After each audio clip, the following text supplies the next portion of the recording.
Yes. Hello, everybody, and welcome back to the Mind Over Madness podcast with myself and Sean. Hi. Hi. Hi. Apologies for the hat on my head. I normally wouldn't wear this for this, but my hair is stinking, and I've only just got out of bed. And it's 4 p.m. in the afternoon. Lazy boy. Yeah, I just had a bad day. I apologise. But yes, we'll do our normal thing of talking about news, then we'll go games, then we'll go films, and then we'll go random things. I have asked our friends if there's anything they want us to talk about specifically, and obviously we've done our best to grab a few things over the last 2 weeks, because obviously Yes. we're doing these every fortnight now, instead of... Hopefully it'll be an enjoyable, interesting, juicy one. Yes, hopefully. It's quite a few things to pick out. It is. Quite a few good things, some big things, some small things. Some Good things, small big fish. things, the best things. Big things. Good things have happened. I'm telling you, it'll be gone I'm by seeing Easter. some great results on this podcast. Yeah. It's a great podcast, 10 out of 10, I would highly recommend. Well, I would say that's probably a good segue into one of my first news articles, which is probably the breaking headline of the U.S. President and the First Lady testing positive for coronavirus. What a shock. So obviously he's being a kind of a bit of a skeptic, not like full on, saying it's a lie and stuff, but he's been a bit of a skeptic of the whole thing and mocking people for wearing masks and saying, "Oh, I won't be wearing masks at all." And now it's kind of, a lot of people would say it's karma, but I don't know. I don't think anyone would wish anyone the virus, but it's kind of funny how it works out in the end, isn't it? Yeah, I think, well, obviously, as irritating as I find the insufferable human piece of excrement that we call Donald Trump, I certainly hope that he gets a speedy recovery, because no one should have to suffer with it at all. But I do think it's poetic justice. Going to these rallies of like hundreds of thousands of people, and all of a sudden he's caught it. It's ironic, I think, would be the word more than anything. Again, don't want to see the man, not win the battle against it. And I reckon he'll be. I mean, Christ, he's the Prime Minister. Prime Minister? President. Yes, Mr. Prime Minister. He's the Prime Minister. No, he's the President. So, I'm sure he'll be okay. So it's like one of those things. It's like not just a health issue. It's like a political one, because he might not be able to stand for the election and stuff. And then they're on about, who's going to be president if he can't be, like, for now? Like, it's going to be his vice president, Mike Pence. Yeah, But if he can't do it, then it's someone else. Yeah, Biden. Let him take the seat early. Yeah. But he's got a few things stacked against him. He's like 74, I believe. Yeah, he's overweight. He's old. He's overweight. Not to be insulting to the man, but this is documented. This is documented evidence that has been talked about on the news and by scientists and by his advisors. And he's a man, which apparently makes it worse. Because man flu's not a thing. But the virus apparently affects older men, worse than other women. So he's got a few things stacked against him, but apparently he's doing fine, and he did get transported to hospital last night. But he is, which I'll be honest, he says he's doing well. I like the fact that they've put it out that it's just a precautionary thing. It isn't. You wouldn't get taken to hospital unless you needed the help. It was the same crap with Boris. They were like, "Oh yeah, he's just gone in there as a precautionary thing." Come to find out, he went into intensive care on a ventilator for like 48 hours. Like, get oxygen. Yeah, it's not just people that seem to believe it when they get told, "Oh, it's just a precautionary thing." He's the president of the United States. They have to make sure he's okay. No, you wouldn't get put in hospital if you didn't need it. So he is probably starting to show. He probably had mild symptoms, and in those mild symptoms, he started to struggle to breathe. So they were like, "Get him on that chopper. Get on the chopper. Get him there. He needs to get to the hospital. Get him on a ventilator." Because apparently this virus it doesn't start off too bad. A lot of people can't say only the after effects are like the worst part of it, and after a few days or weeks, it starts getting really bad. But for people of his age and criteria. It's very risky. But there's a reason why they don't tell you, he's on a ventilator or whatever, because they don't want people to get panicked. It's that thing of, I think it's also the panic thing of like having the population not worry about him, but I also think it's a symbol of power, isn't it? If the president of the United States is all of a sudden lying in a bed, it's like how we can't be seen as weak. North Korea, we had no idea that Kim Jong-un was having his operation on his heart again. Not until he was randomly seen. No one knew where he was. He just disappears for 3 weeks. It's a symbol of power. It's like, Yeah. It's either they are seen and they are fine, or they are not seen and they're not heard from, but they are fine. Don't worry about it. We're all good. Yeah. But Because yes. obviously Joe Biden came on the next day and was like trying to make it probably a little bit politicizing it, saying, "Oh, this virus, it doesn't discriminate. It affects everyone. It's a humbling reminder to us all to keep safe, wear masks and stuff." You just know So, that wasn't his first draft, though, do you? and yeah, it's He like, came out and he went, "Say, you're a dickhead!" yeah, and like actually in the debate, which we'll talk about in a second, he Oh, God, literally that fucking mocked debate. his wearing a mask and stuff. Ironic. He wears a mask as big as anyone from 200 feet away. I think it's. I do agree with that statement. It is definitely a stark reminder. The virus is still around. It hasn't gone. It's not disappeared. It's still just as dangerous as it was. But I also find it ironic, and hopefully, it's unlikely. But hopefully, maybe it'll humble him a bit. Having it, maybe he'll sort of appreciate the fact that I have been playing this down quite a lot, but to suffer from it and now the continued effects for months after, maybe I should have taken Changes it views a little bit. Yeah.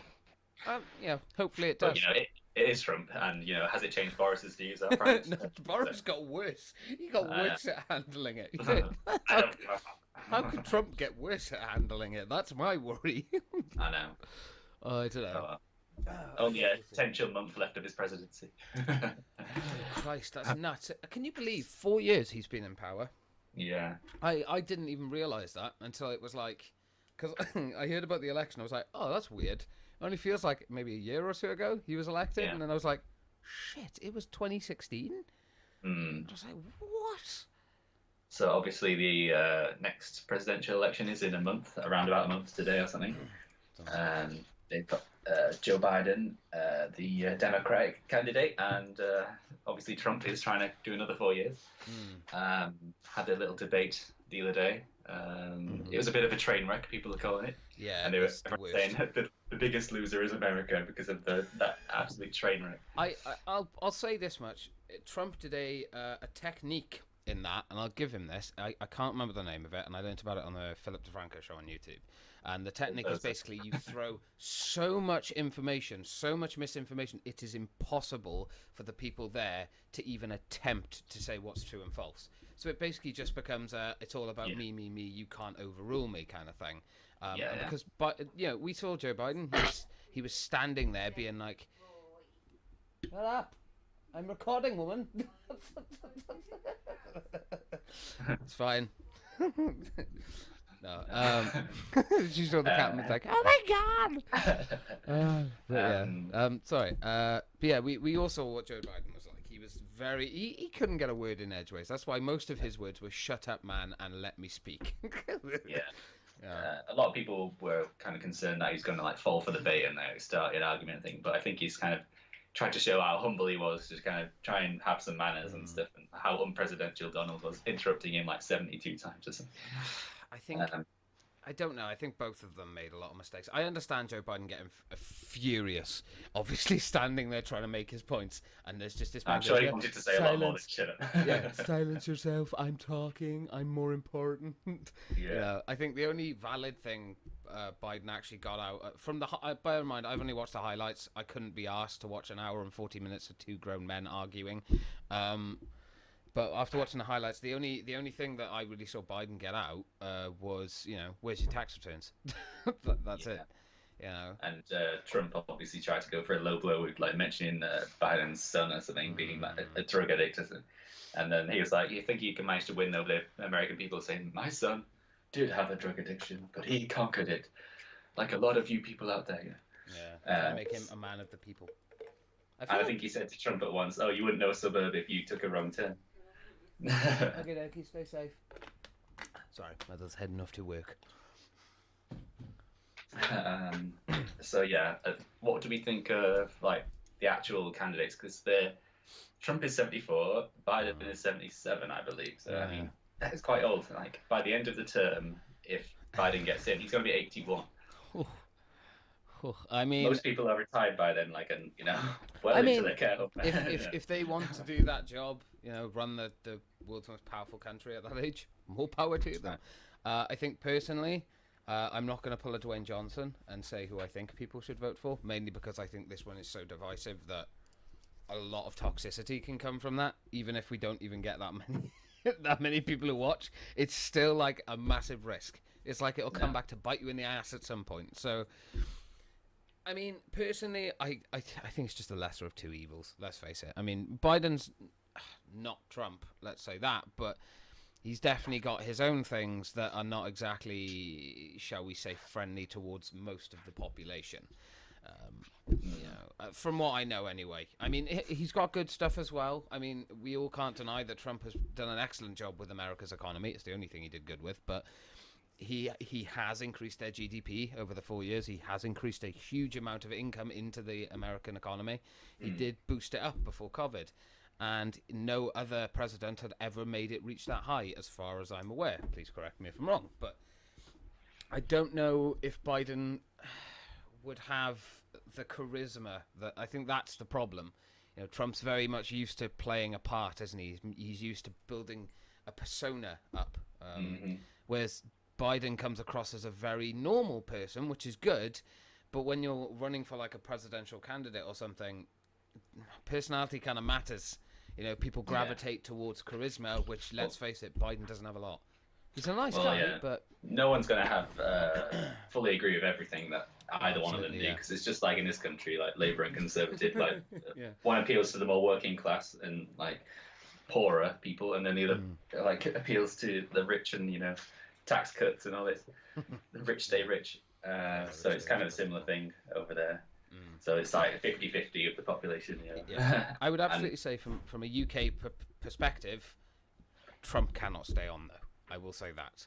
Someone else needs to take that seat, I think, for the next 4 years. Yeah, I think it'd just be good to give Biden and the Democrats a chance just to not be a buffoon in their government.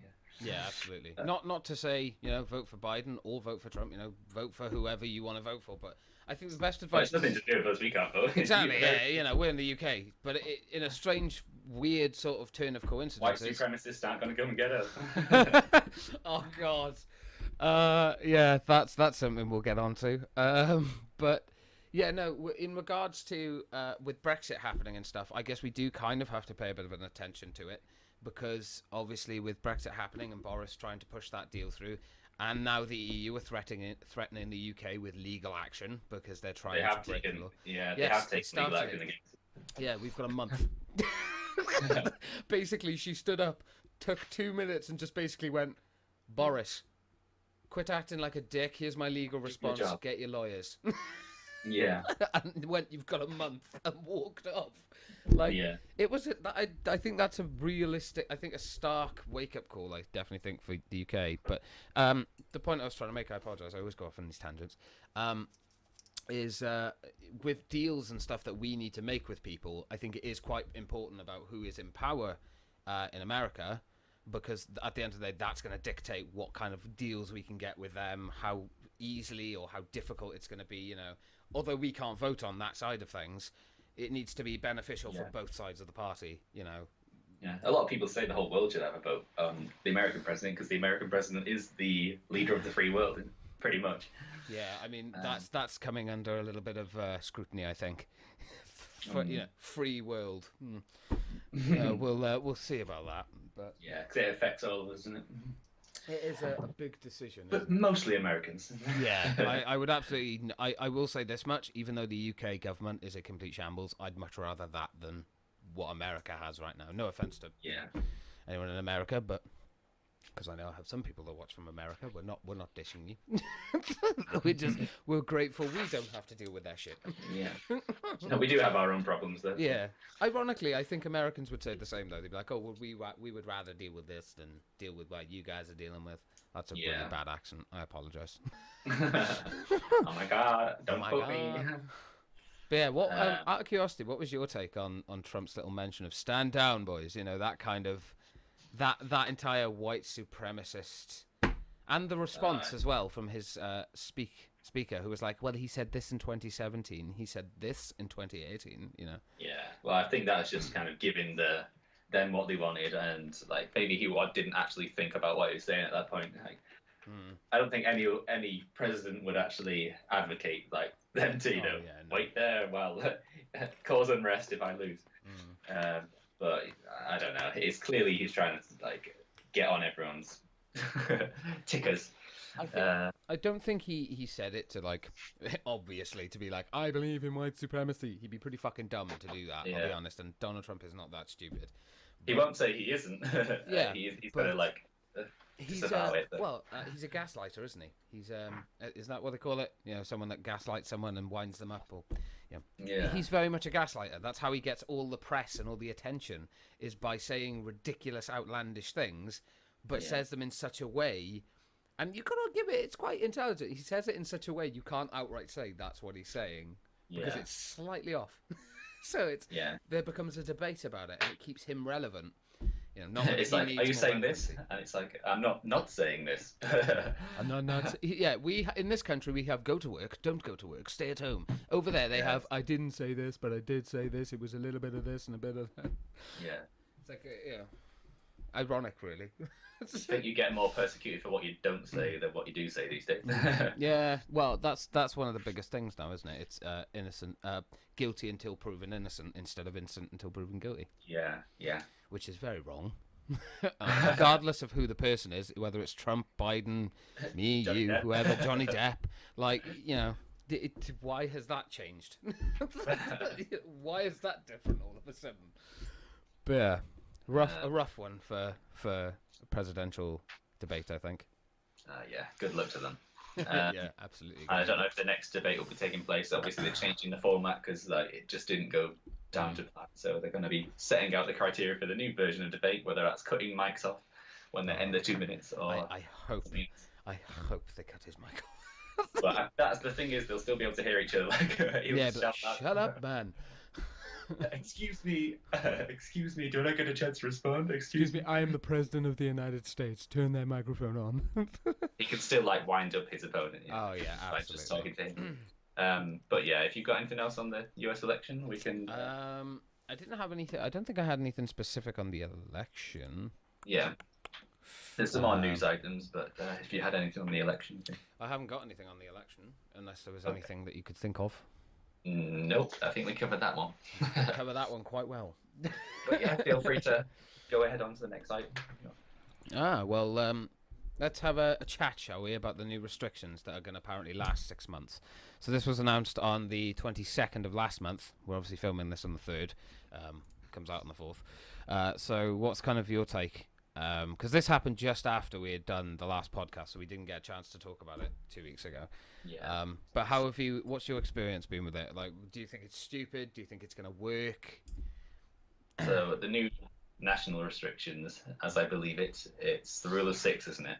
Yeah. And curfew at 10 p.m. for pubs and restaurants. And table service. And there's probably another one which I can't think of. It's a bit kind of pointless, because with the rule of 6, like that's just, there's no scientific evidence like behind having 6 people together and not spreading the virus, because you can have 6 different households and spreading that. And the fact that there's so many local lockdowns these days, with like pretty much 2/3 of our country, half of your country in local. Over half of Wales are in local lockdown. Me being in one of the places, it's wonderful. Yeah, I'm in the local lockdown as well. Yeah, you got lynched into Manchester, didn't you? Yeah, because like we literally live like on the border of Manchester and Liverpool. Liverpool's in lockdown, Manchester's in some kind of lockdown. I don't know what's going on. I think the rules are more confusing now than they've ever been. Like at least at the start, you knew 2 meters away, don't meet anyone outside your house, unless it's like just 1-to-1. They were like kind of more clear at the start. They're just so confusing now. No matter where you go, it's different everywhere. And there's like even tighter restrictions in Liverpool, where we literally can't go and socialise with anyone outside of our house. It is a confusing mess, to say the least. And it's been a bit arse backwards, really, hasn't it? Like, they haven't really done a very good job of enforcing anything. They haven't really done a good job of... Yeah, this is the weird thing for me. When they announced these restrictions, what I found odd was how, okay, they put the curfew on, but before even pictures and stuff were coming out, I turned to Vic and I was like, but how are they going to stop people just hanging around in the streets? And then, Mhm. lo and behold, a couple of days later, there's pictures, videos of thousands of people not wearing masks, not social distancing, hugging, kissing. I'm sure there was a couple fucking behind a dumpster at some point. It's probably happened. Probably. The casual sex ban has not worked. So No, I don't even know what that was about. that was like, you can't mix unless you're in a established relationship. We'll get to that, but it's I don't know if the 10 p.m. curfew thing was actually a good idea. I can't say that it's helped at all. If anything, Yeah. I The feel like idea it's made behind it it worse. is just to limit socializing past a certain time when people would be more likely to be intoxicated. So the idea behind it, like, okay, you can kind of get behind, but the execution of it, shutting pubs an hour earlier, really, is Yeah. that people will just start earlier and then kind of be encouraged to kind of go back to each other's houses because they're like, oh, we want to continue on now, yeah. And they're all getting kicked out at the same time as well. Like, what the hell? It's That, definitely a weird system, um, and the rule of six as well is complete garbage. The problem is the weird thing that I found was Matt Hancock, and I think this was on the 23rd, 24th when they had to actually answer to the House because obviously they imposed these restrictions and didn't let the House know. So the Speaker even fucking ripped them apart and was like, "It was very uncourteous of you." Um, mm, But Matt Hancock said something along the lines of, and I'm paraphrasing here, but it was something along the lines of, we can't do a complete lockdown because obviously the economy can't afford it. It's not fair to do that to, shield and stuff. And we can't let it rip. But we can't do this middle ground dance. So what you're saying, Matt, is that we can't do anything and we should just get on with the middle ground shit you're telling us we mm. shouldn't be doing. Yeah, they are doing the middle ground option though, because they're doing Exactly. these local lockdowns. They might as well just make all those local restrictions national. Yeah. Then it would be like unanimous. Everyone knows what to do. Absolutely. And there's no point. 2/3 of the population, half of your population, of like so many are in these local. It's just stupid to call them local anymore. Yeah, you can't really call. I don't get it because I understand they don't want to put another national lockdown on. Let's face it, that wouldn't help anybody, especially people's mental health and stuff. And having Yeah, we that. don't want. Nah, yeah. Sorry, no, go on. We don't want another national lockdown like the first one. It'd probably be like just more national restrictions Yeah, rather than full total lockdown. Even I though they think- have like axed some industries, nightlife industries, like what are they going to do? I mean, to be fair, a lot of pubs and chains and stuff have already said that these rules are killing them. They can't do any more. And the problem is as well is that these rules, these national rules, these lockdown curfews or gatherings and things like that don't make any sense. There was an incident, and this true incident, you can look it up. There was a wedding venue of 40 people. They were all separated out on 6 people on each table, 2 meters apart. So they put all the effort in to try and get it as safe as possible, following restrictions. They got shut down halfway through with a police raid and got fined 10 grand. But here's the Because it's only catch. supposed to be 15 people, is it? But here's the catch. Next door, there was 50 people together with the same setup, and they were allowed to continue working. Why is that? That makes no sense. Why shut Yeah. down a smaller venue but leave a more crowded venue? And then you've got fucking this stupid bitch who travelled from Scotland with Yeah. COVID all the way down to the house, came into the house with the virus, then left and went back on the tube. Mm-hmm. Is she Put getting... everyone at risk. She hasn't even been sacked. They're like, oh, I well, I know. don't want to sack her, And I actually really, really like the lady that's in charge of Scotland and makes all the Nicola. choices. Yeah, I actually think she's brilliant. I think she has been very, very blunt and honest with Scottish people, and that's scary to do. Scottish people are fucking terrifying, but but she's been very honest, and she came forward and was like, look, I don't want to dismiss her because she is a very long time friend, but I do think she needs to step down. She hasn't. Yeah, that's the kind of guts that this government doesn't have in the UK. Yeah, but well, this in England. the thing that frustrates me is that I think what they should have done is you've got a week to step down, and if you don't, I will fire you and dismiss you. And Yeah. that it would have given her that opportunity to be honest and come forward and be like, I'm sorry for what I did. It was wrong. I'm willing to step down. But she hasn't, and she's had no warning except for those ones. But it's not like her job is at risk because she's not being Yeah. prosecuted. And let's not even get onto the Jeremy Corbyn bullshit that he had 9 people round his house for dinner, and then it was guaranteed he wasn't going to be fined £200. Why? Yeah. He broke the rules. Because he's in London. I'll tell you what, I'm gonna arrange a house party for this weekend. I'm gonna have all my mates around, and if the police turn up, I'm gonna tell them they can stick it up their arse because it's not fair. Why do I get fined but Jeremy Corbyn doesn't? And there's a better one than that as well. Yeah, go on. Stanley Johnson, no mask on in a shop. Yeah. Would he get a fine? Nope. He's Boris's dad, so why would he? He was only advocating when the pubs were shut to let them open in the middle of lockdown. It's so ridiculous. And it's mad. Like, this system that has been put in place to apparently protect people and look after us, and they're fucking breaking it all the time and not even getting punished for it. That's totally one rule for them, one rule for everyone. Exactly, and it just doesn't work that way. And I do not care what anyone says. These rules are bullshit, and I understand why they've got the rules. And I'm not saying that we should have no rules and let the virus spread to everyone, and whoever dies of it. I'm not saying that. What I'm saying is, if they're going to make rules and they're going to make these lawful rules that they have to be abided by law, then no one is exempt. It doesn't matter if you're a politician. It doesn't matter if you're a famous person. It doesn't matter if you are the Speaker of the bloody House. No matter who you are, if you break the law, you suffer the consequence. This two-tiered bullshit grade of you're poor, like you're not important, we are, and that divide is why people are getting angry and not following the rules. If they came out and went, Jeremy Corbyn is being fined £200, that woman has just been sacked and she's also going to face prosecution for super spreading.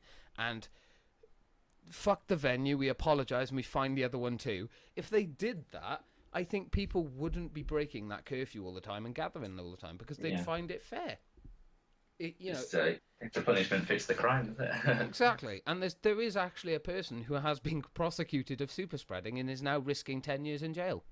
Yeah, it's just completely unfair, isn't it? It just doesn't add up, and I think that's what gets me is that I don't like these rules, don't get me wrong. I'd love to be able to just go outside and meet friends. I'd love to have, like, Sean come down here and spend time down with us.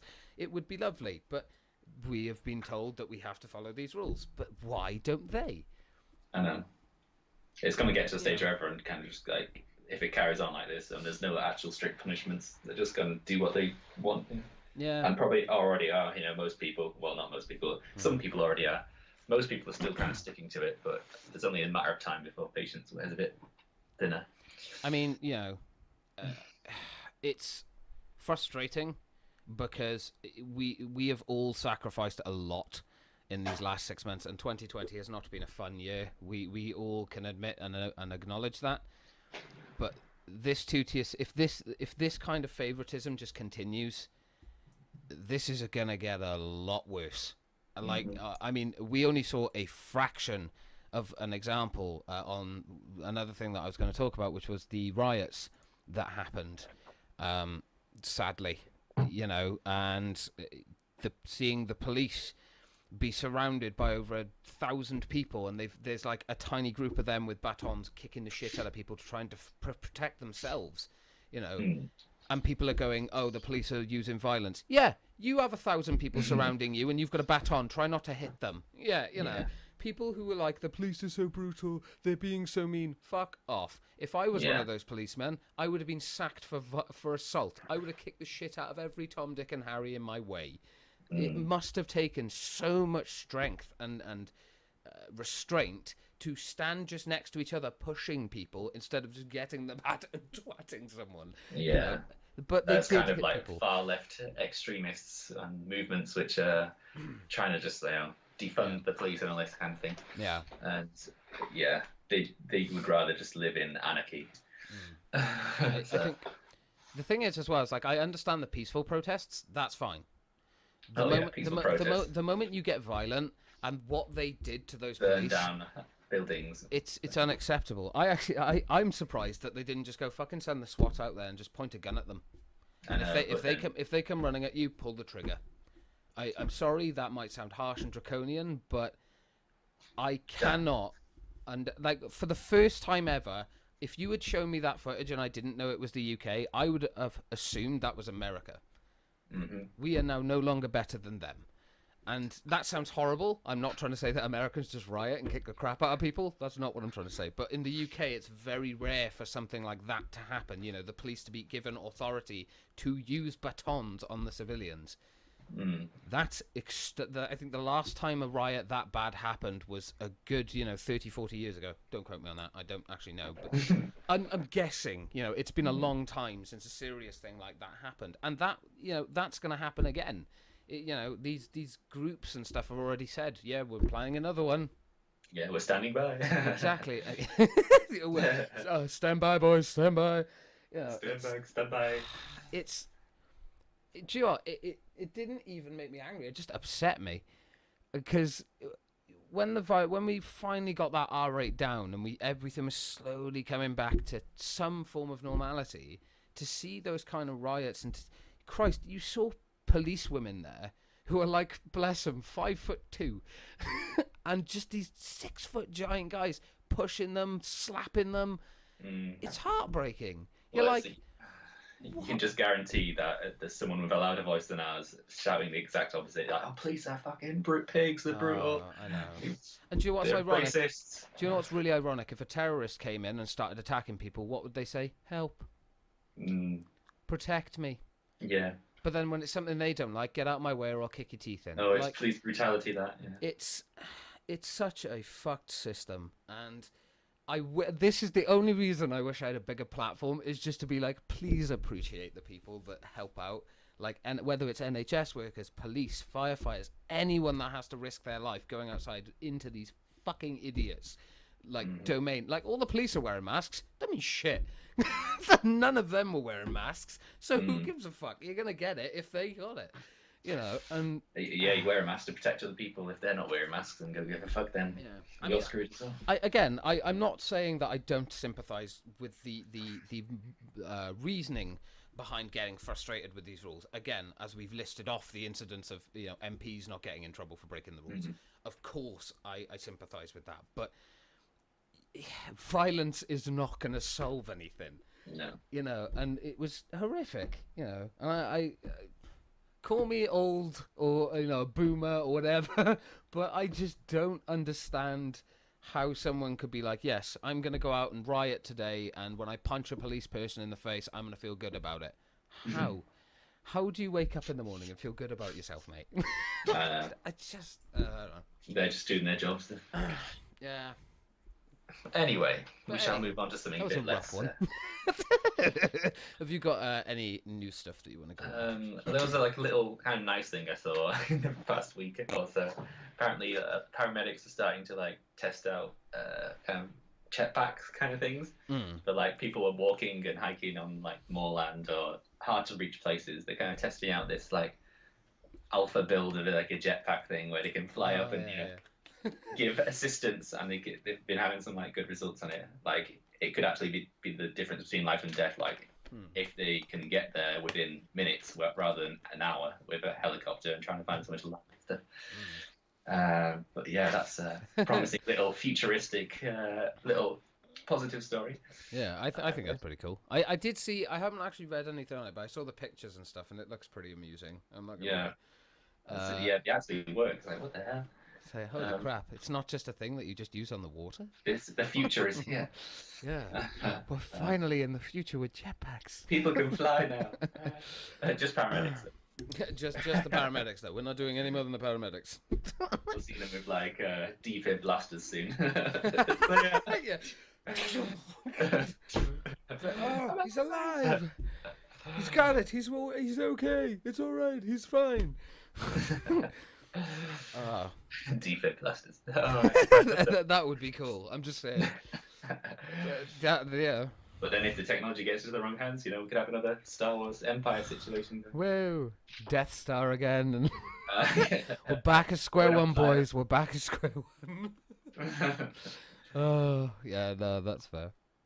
God created the world in 7 days. The Death Star destroyed it in 2 minutes. Yeah. Oh, fucking hell. Right. I do have We can another do thing. games if you like. Oh, I have more stuff, mate. Oh, I have more, and it's not all completely negative. But the COVID app that came out on the 24th of last month. What do we think about it? Do we think it's going to be helpful, useful? What we've I think seen it would so be far? great, but my phone isn't Android 6.0 and above, so I don't know. I can't download it. Oh, did you see that that clip of Matt Hancock when he got asked about that? He was like, loads of people. The newsreader was like, loads of people have downloaded it, but what about all these other people that can't download it because their devices are outdated? And Matt Hancock literally, right when he went, but loads of people can't download it, went, fantastic, that's wonderful. And it was like, you dickhead, you didn't listen to the question. There's tons of people out there. You can't just spend money on the latest phones and whatever. Yeah, it's I am ridiculous. Surprised at that. I mean, I've got it. Don't get me wrong, but it kind of be. It's really not that great. It's pretty basic, you know. It's like your area is high risk. I knew that anyway. And you're not supposed to be like going out anyway, so it's like Yeah, recording people who you pass in the street. yeah. It's a strange one. I think it's good, but only if everyone has it. And unfortunately, not everyone can have it because some people have outdated I know. devices. And my phone is, I wouldn't call 3 years like No. old, outdated. No, 3 years is not outdated.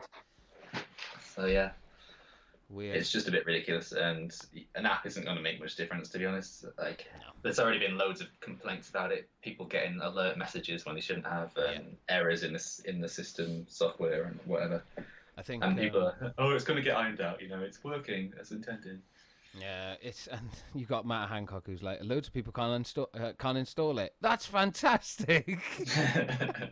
It is just a fucking hilarious clip. Thank God BioWare didn't make the app, because it would be a completely. Do you know what? BioWare would have done a fucking better job. I'll say that. I'll say it. Anthem was better than that app. That's how far I'm willing to go with it. Had less bugs. Yeah. Oh god. But yeah, I think it could be useful, but it's not working as intended right now, is it? No. And it's a shame, because like I would love to use that thing where if you go to the restaurant you can just scan your phone, beep, and it gives you all the details. But I can't do that. So, I'm not going out eating anyway. I know, yeah. I'm not going out eating anyway. Yeah, it's a weird one, to say the least. Yes. What else have you got, good sir? I did have something up on my phone. Here we go. So the bit of more positive news. So I'll read the article. And I'll try and save the article and link it. Make me happy. So Happy New Year. I know we're not there yet. Give me a second. Coronavirus vaccine could see mass UK rollout in just 3 months, with every Brit adult given jab by Easter. Mm. So essentially, just from scanning through of it, there's basically scientists that are working in Oxford. Obviously, we know that the UK has been putting a lot of time and effort into trying to find one. That is something they have got right. And they have actually found something that does combat the virus. They have done testing on it and stuff, but they are still proceeding with more tests and human trials and that kind of thing. But apparently, it's looking very, very positive. So they're hoping to have it by the end of the year, to go out to sort of like The most vulnerable. Yeah, most vulnerable and kind of key workers and stuff like that. And then after that, hopefully it'll be a mass rollout in January, February time for everyone. So hopefully by Easter next year, we can get back imagine to a world where we don't have to social distance and stuff. Oh, I know, it's weird, isn't it? The idea, but imagine this. Think about it though. Like this pandemic has stopped people from living their lives for nearly, well, by the time this rolls out, a year, and that's if everything goes to plan. If something goes wrong with this vaccine, they're like, "Fuck, we got to push it back to the end of the year." I'm going to be so uncomfortable in a large crowd though. Like, I ain't going near people. Like, James, give me a hug. Stay back, or I spray you. Yeah. God, it's going to be a weird kind of shift of psychological things after that. But yeah, they are having to draw up new laws and rules to allow staff to get the jabs earlier and things like that. Apparently, drive-through vaccine centres are also being planned to cope with the vast logistical problems of administering vaccines and to tens of millions of people. So the idea is that they want to bolster these little test centers that they've got, even though they've done a great job of that so far, and want to have them become vaccine distributors. I don't know how that's going to work, but if it works, hey, it works. But it'd be funny. Well, it wouldn't be funny. Imagine if it like rolled out and then millions of people get vaccinated. It turns out there's another outbreak. Didn't work. Yeah. The biggest quote that they actually had, and I'll make this the last part, is that apparently a government source told the paper that they were looking closer to 6 months, and it's likely at this point in time to be a lot sooner than 6 months. So that's why they're hoping next 3 months they can start rolling it out. So possibly, I mean, let's not get our hopes up, but possibly by December, just before Christmas, so maybe you can have that Black Friday riot that you've always been looking forward to since January. You might be able to actually go out and shop without the risk of catching COVID, which would be nice. But yeah, that's a very optimistic. It's very, very optimistic, but an optimistic side I am willing to fucking accept by this point. I want to be able to go out and not have to worry about being sneezed on. Yeah. Or talking to someone and then I catch the virus because they've said a word that has more spittle in it. Yeah, singing and dancing. Yeah. Obviously, that's been banned now. Yeah, you can't sing and dance. It's like singing is an acceleration of the virus. It's authoritarian. Yes. But yeah, I say we did a pretty good roundup on that. Yeah. I was going to have a quick talk about the royal family and how that's all gone down the shitter, but we'll leave that for a bit longer. Yeah, we'll leave that. That is a story we could again go on about for hours and hours. So I think we'll leave that for now. Yeah. So.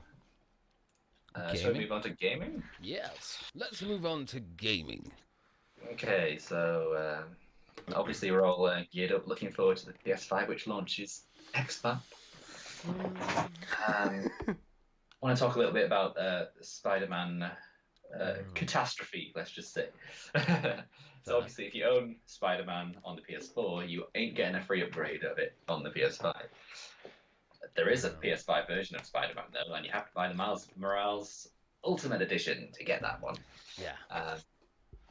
Which is kind of annoying of quite a few people. And the fact that saves don't transfer because it's counted as a new game from the PS4. So people are a bit annoyed about that. But, I mean, I wouldn't mind that too much because if I'm going to play it on PS5, I'd want to play it from the beginning anyway. Yeah. I'd be fine with that.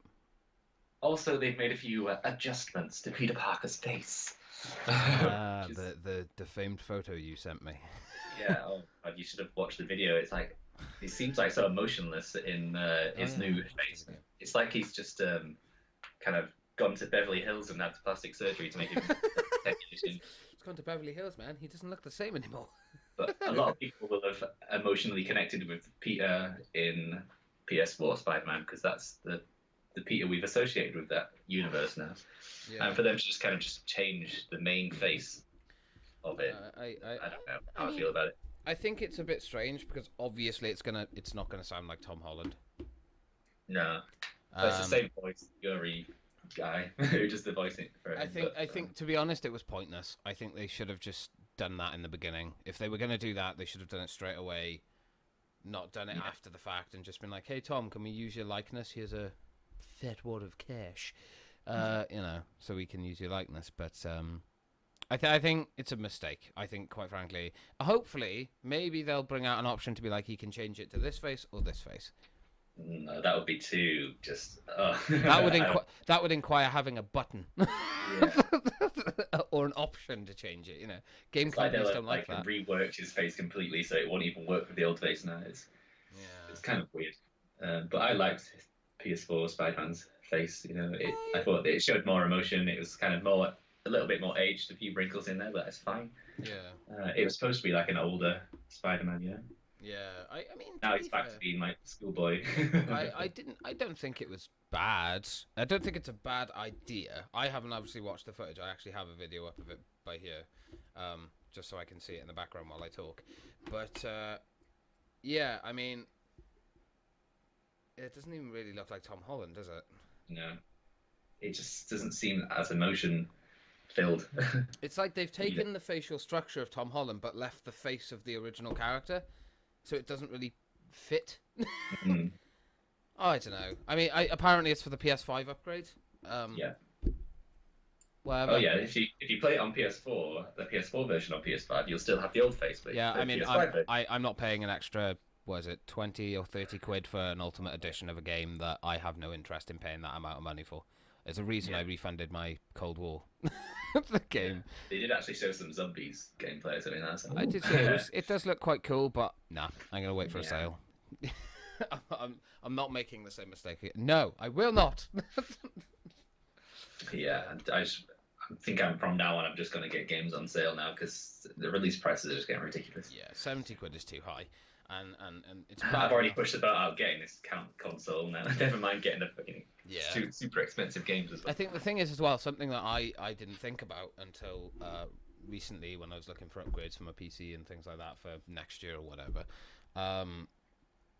That let's face it, we've pre-ordered the console, which is wonderful, but they always end up bringing out another version of that same console like 3 months later with slightly upgraded things or components in it because something's gone wrong on the original one, and I'm like, Yeah. that's gonna happen, isn't it? It's like the first consoles we get are gonna last like a year, and then they're gonna start sounding like jet engines again. Yeah, It's they'll like- make sure that they tweak them so they last a year, like just as they're out of warranty. Yeah, it's oh Christ. No, I'm sure it'll be all right. A lot Uh, of people have had launch PS4s from launch and they're working Yeah. perfectly. A lot of people had launch PS3s for the whole generation. They work fine. Actually, I'll ask you this: what do you think about like big influencers and celebrities getting these consoles already? Like they've already got consoles. Yeah, some of them have. I suppose it's like they're trying to appeal to the people who watch them. I know one of the people that I watch, Alana Pierce, on YouTube. She's got an Xbox, the new one, Series X, and she was like, "Ask me anything." And the thing is tiny. It is literally like this Yeah. big. It is. I think really I've small. seen thumbnail or something with that. Yeah, it's absolutely fucking tinsy. Like what? How? It's all part of the marketing these days. Like they pay people to stream their games these days, and it is so very cringeworthy when they. I mean, I think there was like a Jacksepticeye did one about the Stadia, and it's so Yeah. like corporate and like, oh my god, this is so cool. No. Like, I it's think- a bug as hell. Yeah, it's. I don't think that I could ever do something like that. I think if it was to So ever, they actually sell themselves. It's sponsored Yeah. by Google, so you know it's going to be a biased opinion. I mean, don't get me wrong. You know, if anyone does want to sponsor us, like that's ever gonna happen. I think we've slagged up every single company going. Yeah, but I'm one of those people. I'm very honest, and I don't sort of pull my punches, and I think that would scare off people anyway. So it's. Yeah, they wouldn't pay you for doing a negative thing. Like I think the thing is, I'm very much a person of like, and this is why if someone's doing like a review of a game or something, and they go, this copy of the game was given to me by the developers, but anyway, let's get into the review. Yeah. That's it. It's like, oh my god, this is so cool. Yeah, For just I'm like, $59.99, you can pick up the Ultimate. Yeah, if I hear someone say I was given it for free, and I don't like routinely watch them and sort of get an understanding for how they do their videos and things, I immediately click off it. You are automatically going to be biased because you've gotten it for free. So any kind of broken thing in there, you're going to go, oh, it's fine. I didn't pay for it. So it's, I don't know. It seems a bit. I get it because people want like reviews or they want information on the new consoles and things like that. But I think people should pay for it. Pay the money. If you want a review, maybe even companies could make more money out of it by charging slightly more for a review one. So you want it this time earlier, pay an extra however amount. Yeah. So, Yeah. I mean, that's one way of doing it. I suppose their logic is that if they give them to these for free, then they got to make more money for the people watching wanting to buy it. I don't know. I don't know. It's not something I personally think is that big of a deal, but No. it is slightly, you have a more of a bias, I would assume, if you've been given something for free. Oh yeah. So- You're trying to sell it for them. Yeah, essentially you become part of the marketing. Yeah. Sell yourself. So obviously Division 2 had a little update recently. Thought we'd always loop back to Division 2 like we always do. Yeah. What are our thoughts on the new Summit patch? Shambles. Yes, it's a bit of a it's not great. meh. I mean, they're not wrong. It's replayable, just like the rest of the game. Boring, Hmm. and apparently now broken as well. They've broke it more. Oh wow. How do you do this, massive? I Oh, they mean, just had one simple job: just replicate the underground in the literally. first game.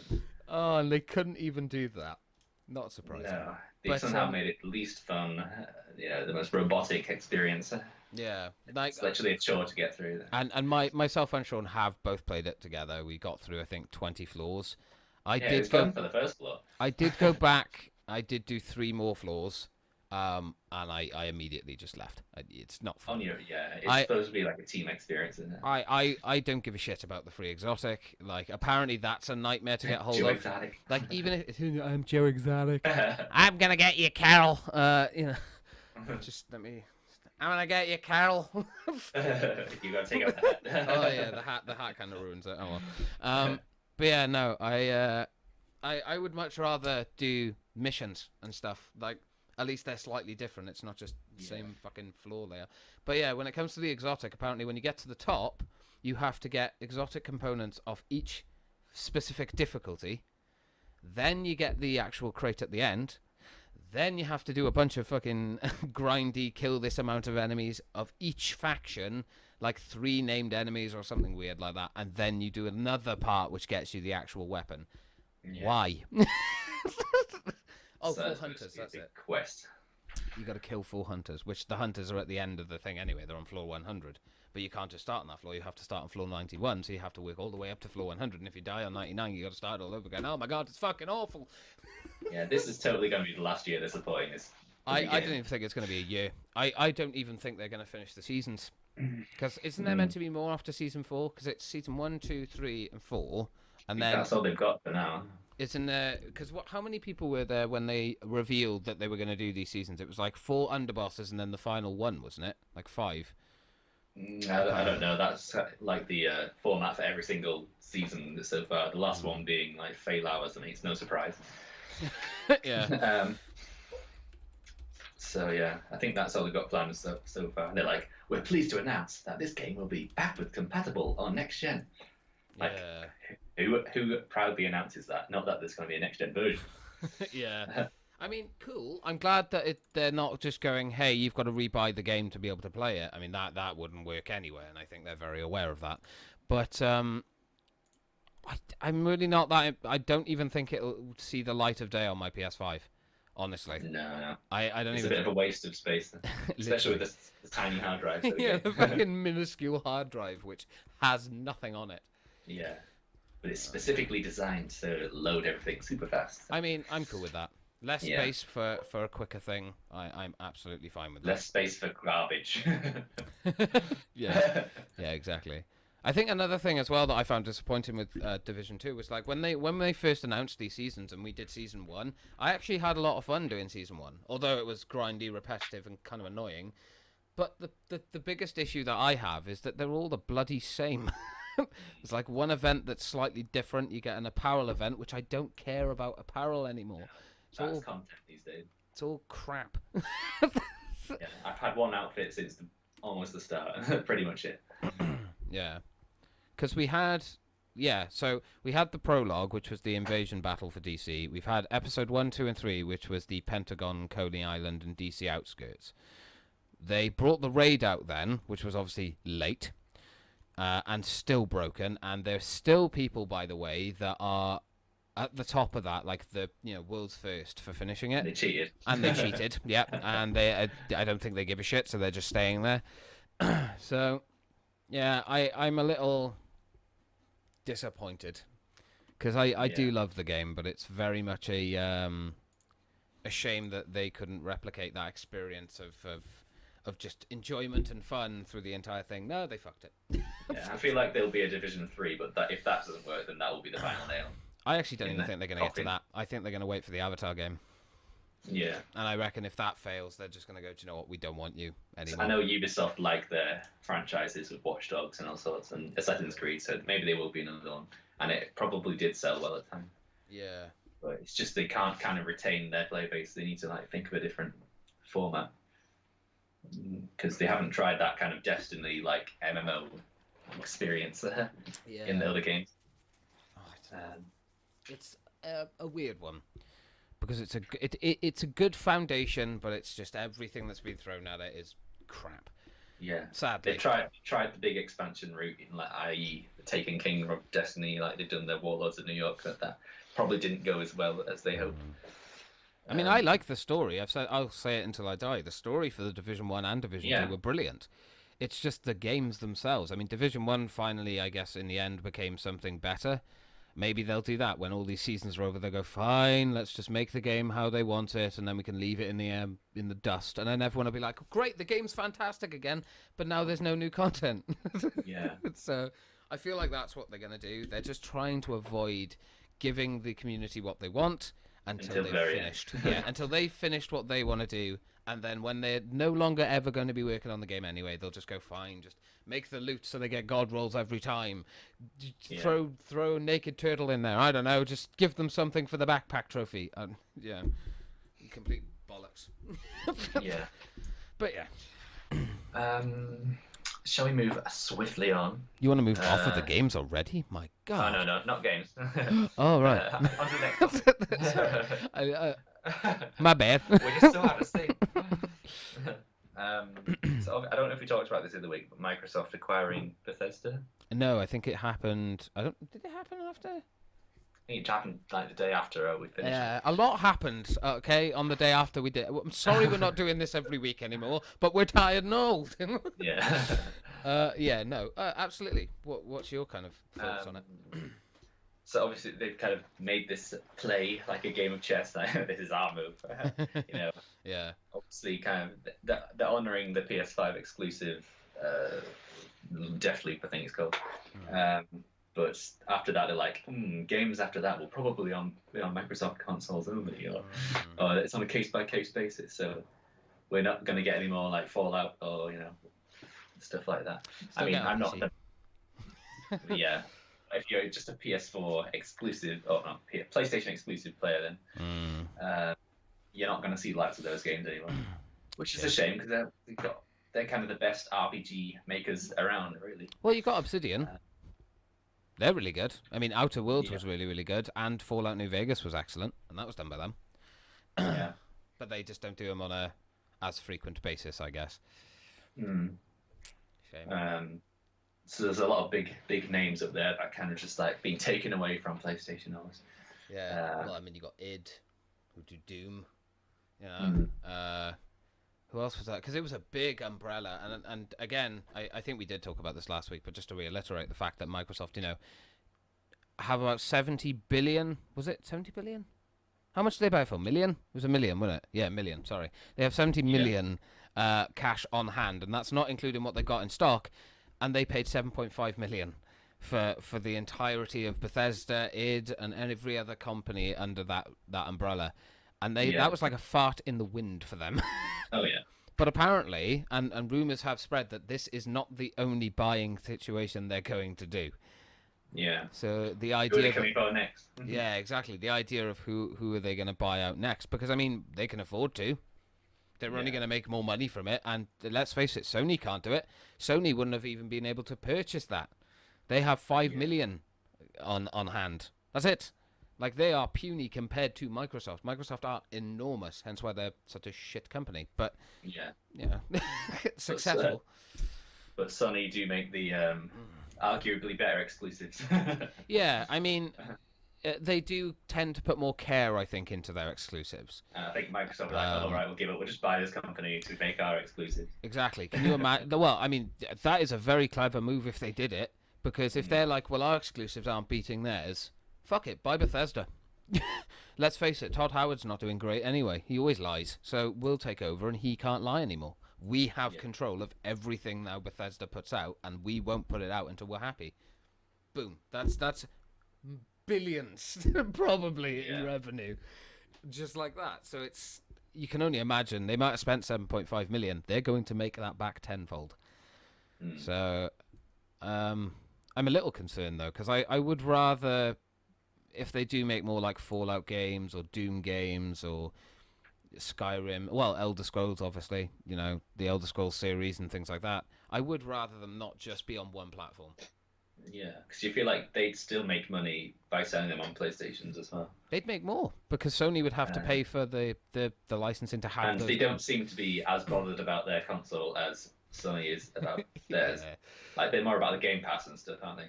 I mean, it's a smart move because now the EA have put all of their games onto the Game Pass, so EA Play is now completely void on the Microsoft's consoles and stuff. Yeah, that's a smart move by them as well. And now they've got Bethesda. They could put all of Bethesda's games on there. So that's all the Fallouts, except for 1 and 2. All the Doom games, all the Elder Scrolls games, all suddenly now on... All Wolfenstein. All backwards compatible as well, because Microsoft are good at that. That is a huge fucking library of games for £12 a month. And that's just them. That's not everything else they've got in there as well. Like, yeah, it's pretty impressive and a very smart play on their move.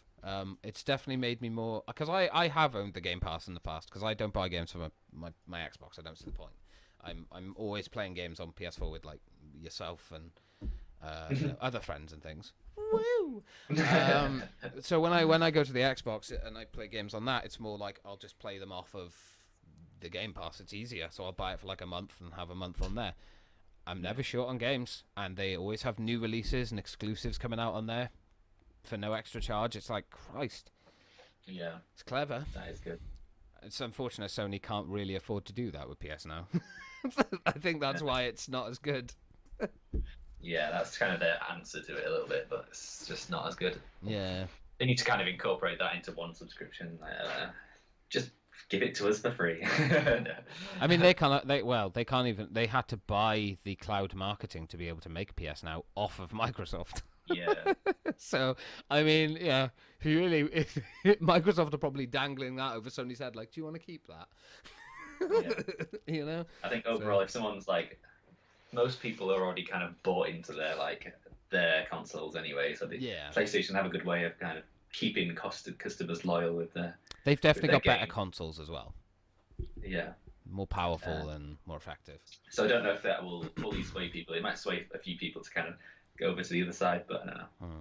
And you can always play on PC anyway for people who've got the right gaming setups on the PCs. Exactly. So they'll want you to buy the Game Pass anyways. Yeah, absolutely. You can play it on PC. It is an interesting one.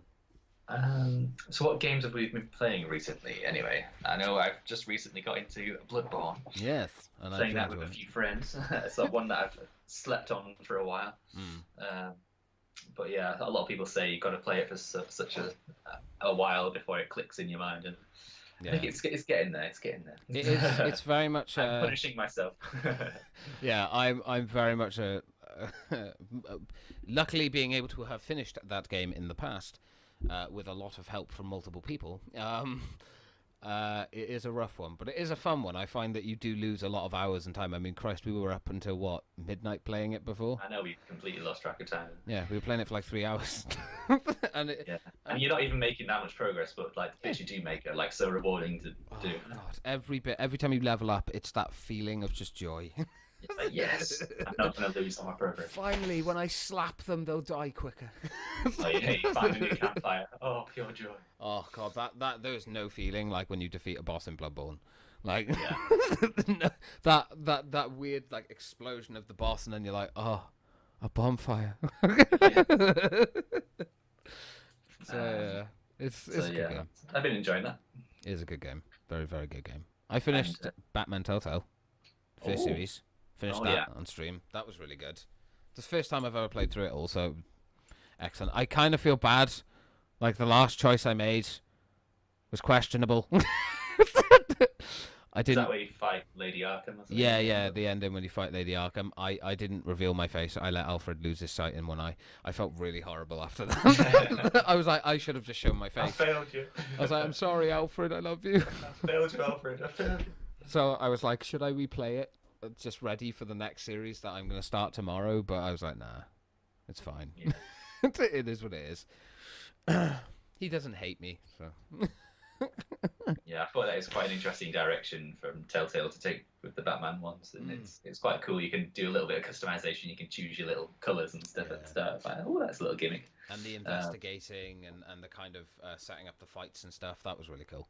yeah, trying to like big budgetify their kind of I Telltale think game. I think Batman that was probably their last series that really got some good, I guess, good notoriety. I think Yeah. Guardians didn't really get very, very good appeal at Oh, yeah. all. I played through like 2 episodes of that, and I think I didn't like it. I am going to try and play through it again, but Walking Dead was Yeah. always good. With a new lease. Yeah. Yeah, it took me a while. I played through like Game of Thrones and Walking Dead and stuff, and it took me a few episodes to actually get into them. Game of Thrones was a rough one. I know. I I don't know how I managed to get to the end. yeah, I played through that, and I was just like, I don't even think this even remotely is close to how good the series was apparently. Yeah. So, but then you've got Oh, like, the only thing motivating me to get through that one was the free trophies, the planet. yeah, literally. The Minecraft ones. Now I have played a couple of the episodes of the first season of Minecraft one. And I actually enjoy it, but It was good. You can tell it's like aimed more at kids, but it's good. I like it so far. I'm a big child at heart. What can I say? Wee big goofball. Oh, you big goofball. What you like? What you like? Well, what have you been playing? More. Feed me more. Do you have anything else on games? Going back through Fallout 3 again, doing that. That's cool. It's always a fun one. I've nearly finished Origins, at least the story of it, like the main story. I've still got a butt ton of stuff to do in that game though, and I've pumped like Can you 50. see yourself doing it all? Yeah, I'm nearly done with the entire map. I've put 51 hours and like 26 minutes or something ridiculous like that into it. It's taken me a while. Yeah. And it took a while for it to click as well. I don't know if you got this, but like for the first 10 hours, I couldn't really get into it. It was like this weird thing of just, it was so different that I couldn't do it. And then after that, I had like a clicking point after I did like the first 2 assassinations where I was like, actually, I kind of like this. This works. I can play this. So I think I just kind of focused on the story aspect of that because I actually rented that game, and I had like a limited time to play it, so I just blasted through the it. story. Yeah. I think if I did all the side missions, I probably would have burnt myself out on it, because they all are pretty samey after a while. Yeah, they are very similar, especially when you're going to each location. Like, find this place now. Look for the treasure And here. then You find found the it. viewpoints, find all the collectibles. Yeah, I mean, I don't Yeah. think I'm gonna do all of the collectibles and trophies and things like that, but because I've got the DLCs to it as well, so I need to play them. And apparently they're actually quite long, so I'm like, oh Jesus. But I'm looking forward to it. I am having fun with it. I can't grumble. And then another one I've been playing is Space Colony, a game from my childhood. It's like a space builder. It's a lot of fun. Quite annoying at times because the AI is dumb as fuck. But I mean, for an old game that came back out in the 90s, it's very, very fun. Very good. Yeah. Still love it. So. Oh my god, I got spots in me tattoo. Sorry. Oh, Shit. check it afterwards. But other than that, not really anything else. So yeah, I think it's time to move on to the film and TV series section. Ooh. What have you which- been watching?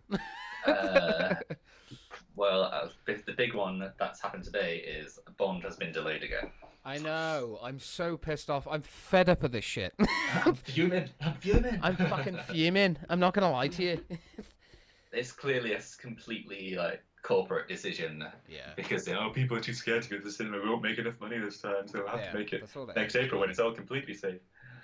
I think they're taking the piss with it a bit. Yeah. I mean, film is already done. I get, obviously. I get like them wanting to be like, there's no point in us releasing it if we're not going to make any money on it. Like, okay, fair enough. I understand you have to make a certain amount back because you have spent a certain amount. Fair enough. That's the one film I was looking forward to going and seeing. It's like my first, out Yeah. into the cinema. And Fast and Furious 9 got I'm put sure back it'll be again. the same for a lot of people. The 2 films that I want to see, Fast 9 and the new Bond film, both pushed back until next year. And I'm like, oh, Christ. They're already a year delayed, you bastards. Just fucking release them. If they just release them as intended, I think it's hurting the cinema industry and film industry for them to keep delaying it because it's like all they care about is money. At the end of the day, they're never going to make a lot of money. Well, I mean, no one's going to the cinema. Like Actually, I think that is one of the sections of the economy that is in trouble. Is cinemas and stuff right now because people are just not going. You know, Yeah. and even if they It's, do go, they're not making enough money. But you've got to think about it this way: with say something like Bond comes out, then just make that the majority of like the cinemas viewings in like multiple cinemas across the country. How the fuck are you not going to make enough money? uh, I don't believe that. No, not for a single second. and Especially, then they've got like a choice to release it on demand, but they yeah. don't want to risk that because piracy and all this. Well, piracy, and then you've got like, what's it like? They obviously they're gonna hike the price up for it, so it would be a ridiculous Yeah. amount to buy it or rent it or whatever. Like renting would probably cost 30 quid, something Yeah. ridiculous. So, So what was I know they released like Invisible Man's some of the films like straight to everyone's yeah, like streaming services, and it cost like 20 quid to just watch it. yeah. I think I think the only one I bought which was released on demand was Bloodshot, which was the Vin Diesel Yeah. film. I think I paid something like That 20 feels quid like for it. ages ago. Yeah, that was like back in March. I actually think that was right at the start. Yeah. Jesus. When the films were still coming in thick and fast. Oh, Christ. That was a different world. Yeah. Man. We're all so over it now. Yeah. Fucking new way of life. But anyway. But yeah, it's a shame, absolutely, because I really, really want to see that film. But, Yeah. yeah, Well, just what can waiting. you do? The studios want more money, so. Yeah. Well, what do you kind of think of them pushing it back? Do you think it's reasonable? Do you think they're just being greedy at this point? I think it is greed because a lot of people were looking forward to this. It's the light at the end of the tunnel. The year's been shit. They want to go to the cinema again. Like this, they're only showing like repeats at the cinema, so there's not people have not got any reason to go. Yeah. But That's the something thing, like this would be kind of a turning point for people coming back. Like I know it would be for myself, for a lot of other people who've been looking forward to it. Yeah. Even my mum was like, "I want to watch this." So, yeah, I think it would have been wise to release it, but probably they might make an extra 20% if they release it next year when most people are not scared. Oh, and we don't have to socially distance if a vaccine comes out. And they can fit more people in the cinema then, can't yeah, more money. Just keep it in the cinema longer. I think the biggest thing is that the premiere weekend, that's when they make the biggest killing with packed cinemas. Especially in some places like China and China. UK. They make a lot of money over their films. Yeah. Like that's where most of the international budget comes from is US, and China. Yeah. Opening weekend is everything these days. Yeah. It's annoying as fuck, but I guess I understand it. They're never going to ever turn back on it, are they? They're going to be like, we want all the money. It's done. It's there waiting for us. Yeah. So. It's done. It's ready to go. Even released music video for No Time to Die. It's like, with more clips from the film. It's like, yeah. Yes. It's like, it's actually coming. Oh, no. It's done. It's done. It's ready. It's ready to go. Just stir pot. Yeah. Add water. I don't know. Any other things that you've been watching? I've been, well, obviously it's Spooktober now.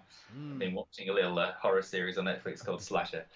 Oh. It's not very good. Fair enough. First season, anyway, it's kind of like turn your brain off and like watch it. It's not quite the same effect as any good horror film. It's just something to watch. Yeah. So I'll try with it. I think I'm going to give more faith in like the next seasons. It's like a Canadian production, so give it a little chance. It's got 3 seasons. Only the first one. I'll give it a little chance. Give it a little chance. I do like slashers, so I'll continue watching it. I'll give it a little chance. I had a burp then, sorry. Anything else? No. Over 2 weeks you have watched fuck all. Seriously? Probably have watched something else. Yeah. I think. That's fair. I think I watched The Hunt.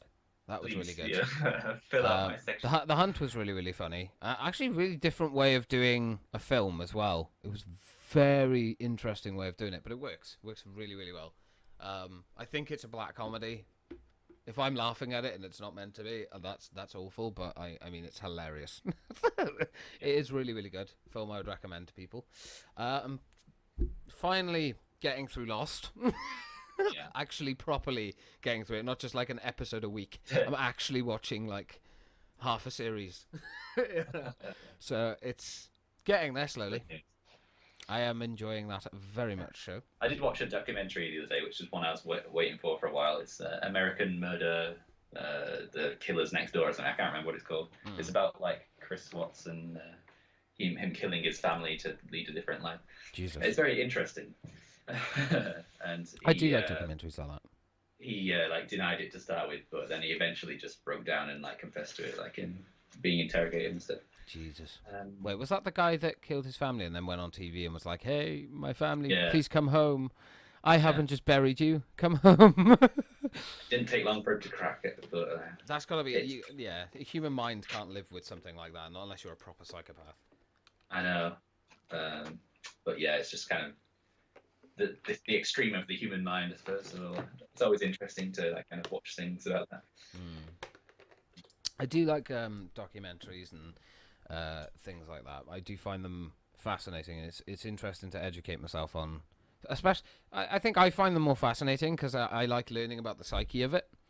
Yeah. Wanting to become a mental health counsellor and then eventually work in criminal counselling. Hopefully, that's the goal. I find it absolutely fascinating learning about what motivated these people to do it, and then suddenly what broke them to they couldn't live with themselves anymore. It's that line that as a human mind can't cross. Like, how much can you actually live with? Yeah. Probably quite a lot. Probably a fair bit, but there's got to be some room for breaking down at some point. Yeah, it's only so much torture. But yeah, another one I watched was Enola Holmes. Oh yeah, that was a bloody good film, actually. I know there's a lot of legal stuff going on about it, in regards to how they portrayed Sherlock, because he had emotion. He didn't. He barely has any. Yes, he cares about his sister. That's it. He doesn't exactly show emotion. He just shows eye candy. Yeah. Oh God, him in a three-piece suit. Henry Cavill, I think, could wear anything and I'd melt. It's fine. I'm happy to admit this. He can be Sherlock, James Bond, The Witcher, whatever he wants to be. I think who was the other person that?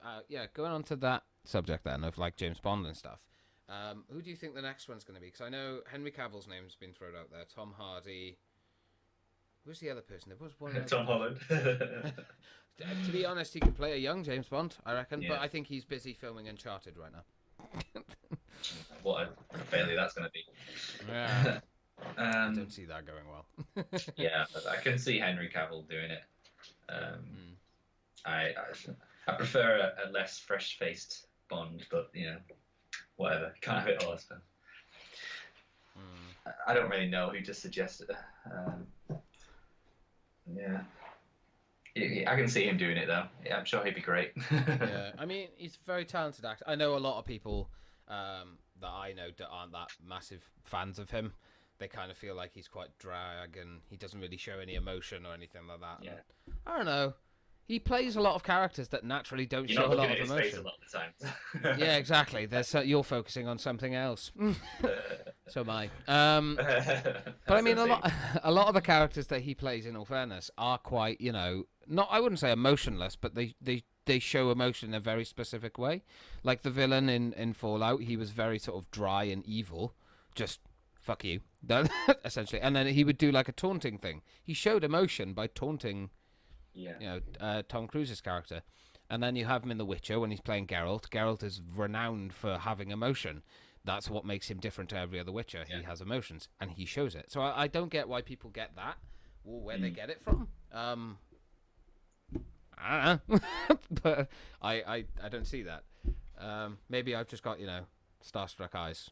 Maybe that's why. I don't know. Just got a total crush. Yeah, total man crush on Henry Cavill. He can be another gaming husband. He's also a gamer. Yes. Henry, contact me. Joe Exotic wants to. The cheaper version of Joe Exotic and the Welsh version wants to talk to you about playing The Witcher. The Welsh's answer to Joe Exotic. Will you answer to Joe Exotic? Oh. But yeah, onto a little bit of, I guess we can go into a little bit of movie news. The Zack Snyder cut of Justice League. That's now been confirmed. That's coming out. They've done some reshoots for it. But Henry Cavill's not actually being called back. Oh.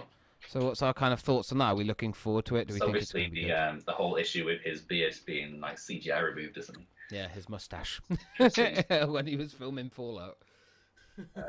It's It's not like great. I think that issue will still persist then, because obviously he had like everyone was moaning about his CGI top lip.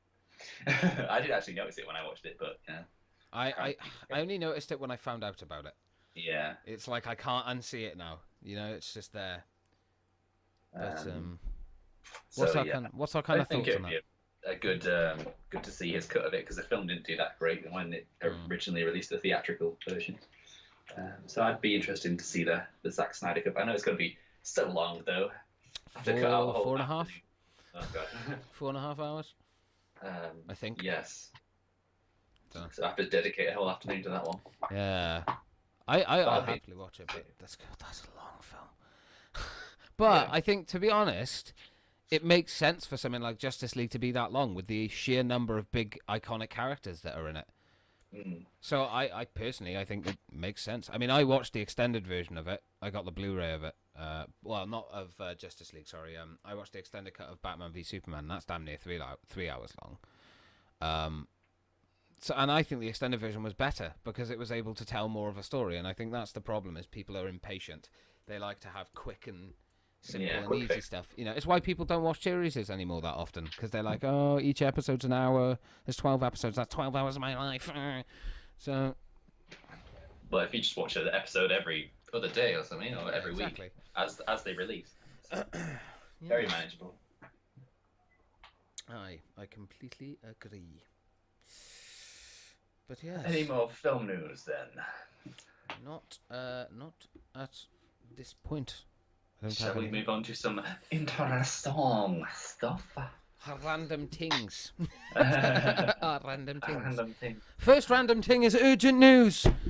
Donald Trump's doctor refuses to say if the president needs oxygen. Why won't they tell us? It's literally just come out. It's literally just come out like half hour ago. Apparently, he's absolutely point blank saying that Donald Trump is doing fine. Doesn't need oxygen or whatever. Well, we should know the exact same thing happened with Boris. Exactly. So you don't want people to be scared that they're going to lose the leader. Bastards. They'll cover it up until the very last second. Yeah. Yeah. And then when they can't cover it up because something leaks, that's when they'll be like, oh, okay. Because he's fucking dead. Yeah, like if that happened, I'm sure that would be quite hard to cover up. I'm not gonna lie.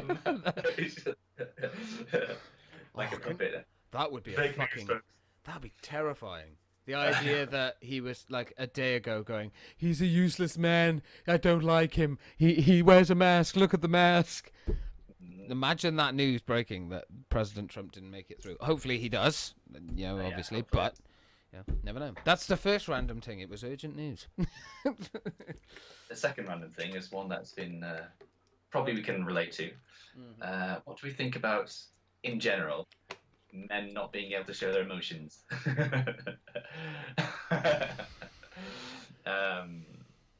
I mean, I suppose stereotypically, women are more likely to talk to their friends about emotional things.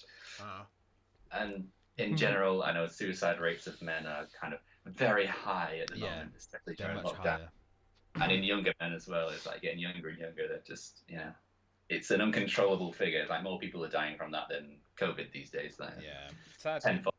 Sadly. And I would say, like, historically, I suppose, like, we go back 100 years, men were supposed to be the ones, the breadwinners in the family, the ones who's supposed to go out there and work, and the women used to stay at home and, look after the kids, deal with the more emotional matters. And it was kind of like just business for the guys, and, whenever they meet up with their friends for drinks, it's just, chilling. Who wants to talk about personal shit when they just want to drink? So, yeah. Obviously, in recent times, things have gotten better. A lot of guys are more willing to talk about their emotions and open up to other men. So yeah, what are your thoughts on it? It's complete bollocks, isn't it? It doesn't make you less of a man just to cry or talk about your emotions. And I will say this, that the suicide rate of people, unfortunately, has risen during COVID times. Not just men, women as well, probably, I imagine. I can't imagine it's only affecting one gender. God knows there's about 12 genders now, so, fuck knows. But I didn't think about that. Sorry. But no, no, it's not like I'm trying to drop you in shit. I didn't think about it either until I was about to talk, and I went, oh, actually. But yeah, no, you are absolutely right. There is and shamefully, I think there is still a stigma around men opening up and being honest, and I I find it so baffling because I'll be honest, I used to think that for a very very long time until I was like probably my early 20s. Well, I am in my early 20s still technically, but when I turned 21 or something, that was when I really started to understand like opening up is okay. You can talk about stuff. Just because I'm a bloke with a beard and some tattoos doesn't mean that I don't have feelings. It's and it's fascinating because it's one of those things that you just I can't get my head around it. Why is this still a thing in our society that we penalize a lot of the time men for being emotional or being open about how they feel? It's that same thing. It's like even as kids, I remember being a kid, and if I cried, the group of people I'd hang out with would be like, "Oh, he's crying. He's a wimp." It's And a negative thing. But if a girl cried in the same year, give her a hug. Yeah, I want a hug too, you bastards. Like, come here, Petal. Come here. Come over here. I do think it's an unfortunate stigma that has sadly stuck for many, many years. I do think it is slowly getting better. And it's one thing I do love about, like, especially YouTube social medias influencers that get out there, is that a lot of them have talked about mental health and how it can affect you and how it affected them. And them coming out with their stories, I think, is definitely helping. I think celebrities, when they talk about it, I think it's definitely a very positive thing, especially men. I think what was one of the biggest ones that I ever heard? Oh, I can't remember. It was like a big news article, and obviously in tabloids and stuff, it was like everywhere. This person suffered with mental health issues. Did you know? It's like, well, no, of course he fucking didn't. That's their issues. Like, I think that the thing is, I would say this: if randomly someone listens to it, because I'm actually going to start making clips out of these as well. Like, so when we talk about certain things, it'll just be that clip I'll share. Puppy. But, no, it's fine. Puppy. No one can be angry at a dog. I think. I don't know. I think if people are suffering with mental health, regardless of your gender, but if you are a bloke, or a man, or a boy, or whatever you want to bloody call it, if you are a young man and you are struggling with your mental health, don't be ashamed to turn to one of your parents, to one of your friends, to another member of family, to your partner, whatever, and just be like, hey, I'm going through something right now. Can we talk about it? And that's it. Yeah, we're not denying that every gender will have these mental health issues or struggle to talk about things, but we're being men ourselves. I assume you identify as that. I identify as a grapefruit, but that's fine. We know where we're coming from with this one, and we can hopefully help other people. The dogs come in. Dog's like, I'm going to make this conversation more happy. The dogs are wet. Oh, puppies. But yeah, so I would definitely. What was your experience then with mental health then, and growing up and stuff like that? Well, it's pretty similar to yours. Any kind of weakness or emotion that was shown was seen as a weakness. You don't talk about stuff like this to your friends, do you? It's like it was just all jokes and games when you're talking to your friends. And then I would only feel comfortable talking to women about any kind of issues. I ironically, and do you know what? I've always said this.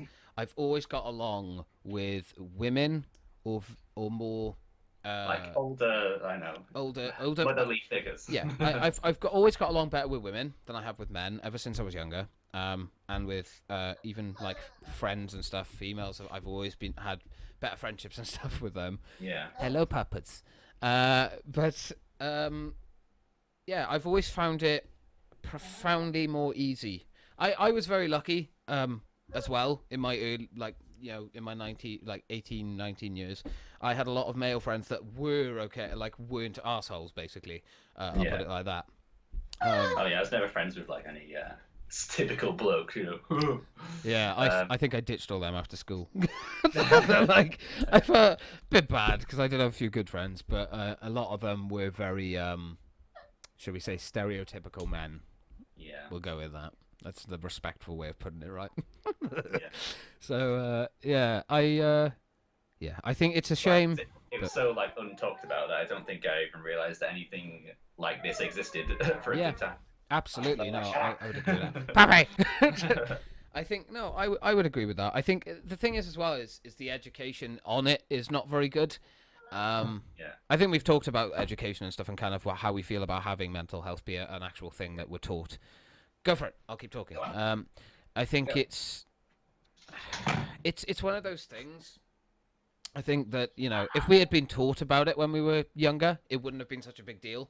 I think that's the problem. It's not pushed enough into, like, now I see it all the time. Young people are like, I'm depressed. You're not. You've just lost a Jaffa cake. You're not depressed. You're just sad. There is a difference. And I think that's the biggest issue now, is that, yes, okay, it's become more accepted, but I think people are saying there's something when they're not. So it's starting to get. There should be like a science subject like biology, chemistry. It should be like a social science kind of thing. Like, well, it is technically. It's chemistry. It's chemicals in your brain that are out of whack. When was that a bloody subject? Exactly. And I think they should have something like, I don't know what you could call it, but like a type of social lesson or something to learn about, stigmas and why they're not okay, and breaking down mental health, the things you go through. Like, again, I think we've talked about this as well. Sexual education. I had one lesson in my entire schooling, and it was putting a fucking condom on a banana. How is that going to help me? This is what we do, children, and it goes down. Look at that. Woo! We never had any of that. I got educated online then when I found websites. But that is not a good way to learn your sexual education at all. So yeah, I think it's an unfortunate stigma that for some reason is still around to this day, and it needs to piss off. I think it's as simple as that. It's a shame a lot of guys don't have any supportive friends, and they just want to be this, bloke that they see on TV or whatever. Yeah. I don't know. The exterior isn't always everything. It's annoying. But I unfortunately I do think it's just a stigma that's going to stick forever. Yeah.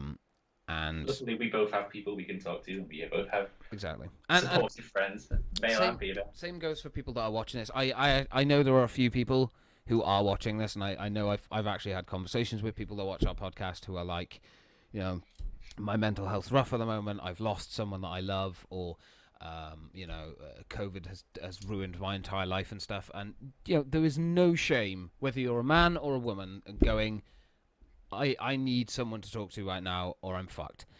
Like, there is no shame in admitting the first step to getting better is saying, I have some mental health issues and I need to deal with them. That's it.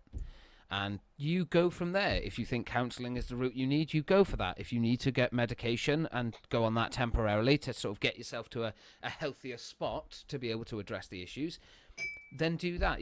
Just help yourself. Don't make yourself suffer in silence when there are so many people that feel exactly the same way that you do.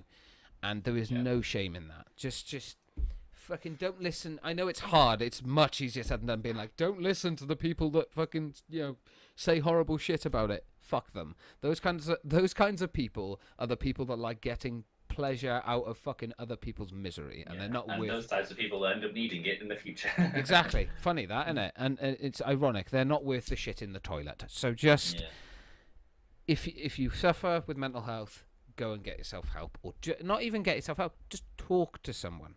That's all it is. As long as you can have an outlet, that is what is important. No one should ever feel alone, especially in the times that we're in. I'll leave it at that. Otherwise, I could preach on about this shit for hours. Like, I'm so bad with it. Obviously, there's tons of like hotlines and helplines you can contact. Yeah, absolutely. I'll leave them down below as well. Like, there's Samaritans. Obviously, they're like the Yeah. main one. But it's 116123 if you ever want anyone to talk to. They're Samaritans there. Yeah, they're waiting for your call. Yeah, absolutely. And that's if you have no one else to talk to and you feel like you need.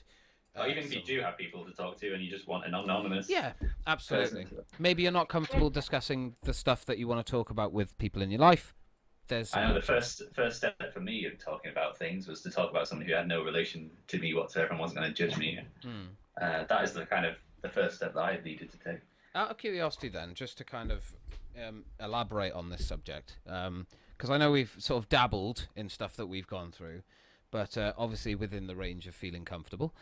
Is there kind of an incident that really resonates with you when it comes to mental health that you think, oh, I remember that part. I remember how troubling that was or whatever. You don't obviously have to. Yeah, again, safe room. I'm not sure, really. I just know that obviously they got to a point where I needed to get help, and I just ended up phoning the doctor. Like, usually I'm kind of a person who has to be pushed into these things, but obviously it was like that was my only option or something bad. It was like an imaginary you behind you kicking you up the arse. Go get out! Yeah. So that was a turning point for me. It's like either that or something bad. Yeah. So I do that, and it's best thing, on the road. Yeah. That's the first step. But yeah, I don't know. Multiple things kind of kicked it off, but it's all like great now. Yeah, it's better. It's better. Everything gets better. That's the thing. Yeah. Everything gets more excited and better. But just so it's fair and not just one-sided, because you've said been waiting for this moment. Oh, I love the limelight. No, I don't. But I've said it 1,000 times. I'll say it 1,000 times again. Last year was the roughest year of my life. That was the year that I knew I needed to get help. I won't say any more than that. Mainly because, Christ, I could do a 2-hour fucking seminar on last year. so I'm not going to do that. But last year was my wake-up call. We'll say that much. I have a question for you, Sean. It's a light-hearted question. What's your favourite thing you own and why? So, oh shit. I mean, it's going to have to be the obvious one, really. Definitely PlayStation. Oh, I love that PlayStation. It has, not just for the games, but it's allowed me to meet so many great people throughout the years. The social aspect of it. Yes, gaming is very social when it wants to be. And before I met all you guys, I met like loads of other people and like made friends with those. Visited other places of the country that I would normally not visit and stuff. So it's more than just a box that you play games on. It is everything these days. It touches on all parts of life. What about you? You weren't expecting that question. No, I was hoping we move on. No, of course. Most important thing to me that I own. I'm like looking around as if I'm gonna find materialistic bastard. My internet. My internet. Otherwise, I can't live my life. There we go. No, probably the photos I own. I would say, because I'm very sort of a nostalgic person, so having photos and stuff is a really important part to me, because then I get to remember moments from the past, and it kind of humbles me in a slight way as well. Like, especially going back on the subject of like mental health, it reminds me of a time where I was like a lot worse compared to now, or something like that, So, yeah, I would say photos or pictures, or anything like that. They tend to be my most valued thing anyway. I would say more so than my PlayStation. I know, what the fuck. Yeah, it's interesting that you can look back on photos and be like, I was worse then, but even though that day specifically I was having a good time, like on paper, like you can be in whatever state and still have good days and whatever. Yeah, you can be in the absolute darkest state imaginable, but still go on a nice day out and smile for pictures. Oh hell yeah! But you're just not allowed. You don't allow yourself to see the light. No, I just lock myself in my room and draw my curtain. Oh dear. Next. Let's get the show on the road. So what's the next one? What's the luckiest thing that's ever happened to you?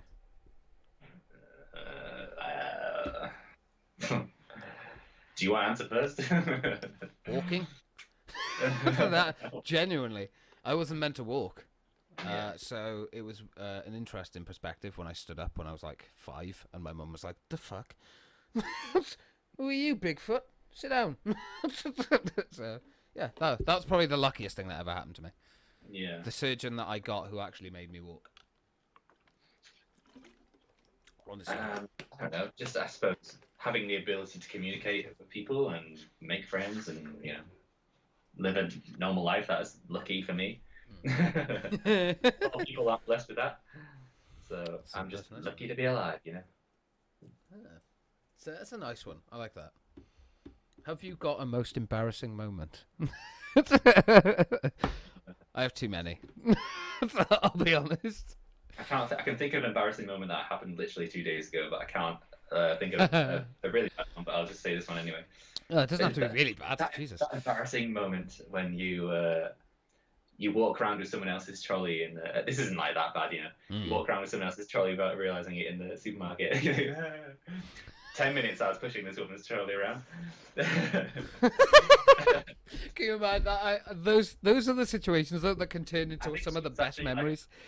I think she was actually like grateful that I was doing it. She was like, "Oh, you pushed it for me, thanks, dearie." Like, the little Wi-Fi or something like to get this bonus card, but I was like, oh yeah, you won't work, just pushing this trolley.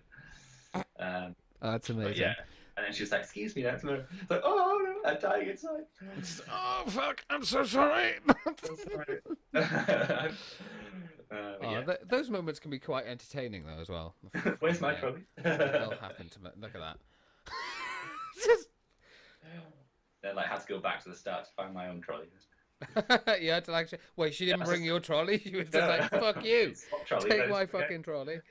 But yeah, anyway, that's not bad at all. That's just one I could think of recently. That is quite skin crawling though, especially if it's like you didn't realise. Bit cringy.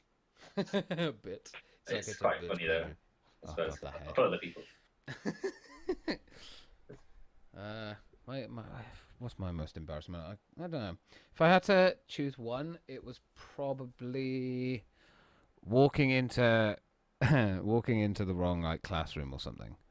Genuinely, like back in school or something, like you walk into a classroom and you're so confident that it's the classroom you're in, you'd open the door, waltz in, and fuck. It's just sitting there for half an hour, and then the feeling of dread when your name isn't on the register. Yeah, and you're like, oh shit. That happens to me every time. Yeah, it'd be especially bad if it was like the start of the year when you don't know anyone. Yeah, it was like every time, start of every time, every year. It's fucking same shit every year. It's like, James, they're not in this class. Oh, sorry. Yeah. Get out. Mad. What's your favourite holiday, Sean, and why? I don't know really. I suppose it wouldn't really be classed as a holiday, but it was with like a university trip to Berlin. That was a good one. Managed to like kind of be independent. It's like my first time away, like just on my own, kind of with course mates. But that was cool. Being able to just be independent and explore a different city. We went up the Berlin radio station and stuff. I had like a drink up there, and it's very memorable. And yeah, I enjoyed that one the most. Just feeling free. Yeah, no, feel free and alive. Yes, staying in a hostel, got no sleep whatsoever, but those are the worth it times. A German hostel, yes. Wow, that's awesome. I'm just saying, that's awesome. Luckily, I had it was an option of like a room with 13 strangers, or like there's this one separate room with 4 of us in it. I was like, oh yes, take that. I can't deal with the people's snoring. Oh Christ, I don't know. I have nights where I snore like really badly, and then I have nights where I'm literally silent. I don't get it. It's like my sinuses choose when they want to work. Well, we'll try and kill him tonight, but if it doesn't work, then we'll just snore really loudly. Oh, Jesus. But yeah, that's fine. What about your favourite holiday? Holiday. Probably to Spain. It was like a big family holiday. I think I was like 14. It was the first time I'd ever gone abroad.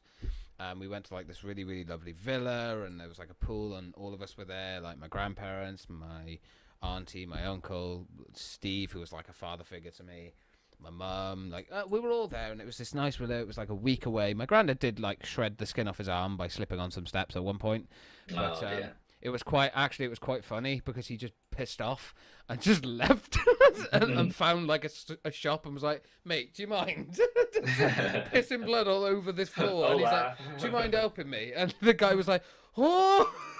So, yeah, that was quite amusing. El Bandito portable. Another funny moment from that holiday. My granddad never swore. Right, he was very, very, against it. He not against it, but he never swore. He was not in his vocabulary. He was a proper gentleman. Yes, he was a proper man, or proper gentleman. But he, when they had to like put the disinfectant stuff on every night to make sure it didn't get infected or whatever, being out in Spain and whatnot, there was this one time, and it was the first time they were putting the stuff on, and my auntie basically just turned to him and went, "This might sting a bit." He'd be like, "Oh, I'll be fine." And all we heard, it was silent for about 5 seconds. You heard the spray bottle go, and all you heard was "fuck me." It just like, out of nowhere. And we were like, Jesus, he actually swore. This is the man I look up to. Yeah, I was like, what the hell? But it was very funny. Very funny. Is that where you learned how to swear? Oh no, I learned to swear by watching too many films rated 18. That's where I got my vocabulary from. Not so much the porn, but the the swearing on the TV box. Fair enough. And I'll make this the last question, and we'll end it there. But yes, the final one. If you could travel through time, anywhere in time, where would you go? To the 80s to experience a true 80s disco. Yeah, that's I'd fair. see a sea of colour. That's cool. Fair dues. Yeah, light-hearted. Yeah. Oh, I'd probably. We'll go back to like 1939 and kill Hitler. I'd get credit for it. Yeah. Oh man, I don't know. I'd probably say same. Probably 70s or 80s. As a teenager, I'd want to go back specifically as like just turned 18. Yeah, I'd want to live that see, night. like Nightmare on Elm Street for the first time in the cinema. Oh, that'd be so cool. Oh damn, so many cool things. Well, it would be a good coolest time. It would be. I do love the fashion from back then as well. Weirdly enough, even though I don't really wear that kind of fashion, admittedly, but. Denim. I don't know if that's like 90s though. I'd love to have that style, but I can't pull it off. The face just doesn't do it. But yeah, well, I think we'll call it there. I think it's been a rather long one. It has. See, every time we think it's going to be short, fucking ends up being super long. Yeah, nearly 2 hours. Nearly 2 hours, Sean. It's the longest one we've done in fucking ages. That's what she said. Hey! But yeah.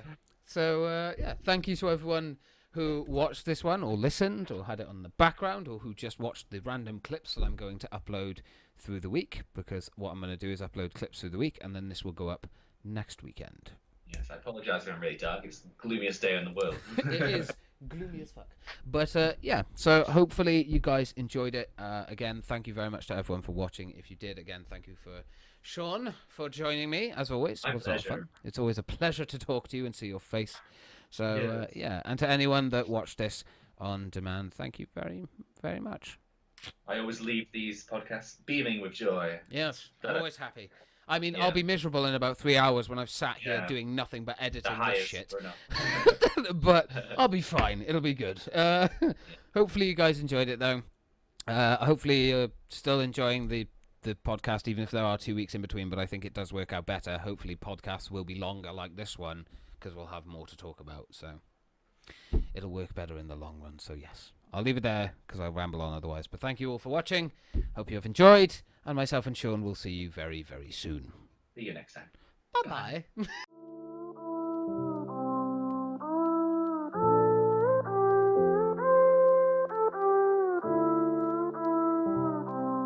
I am who I'm meant to be. I am who I'm meant to be.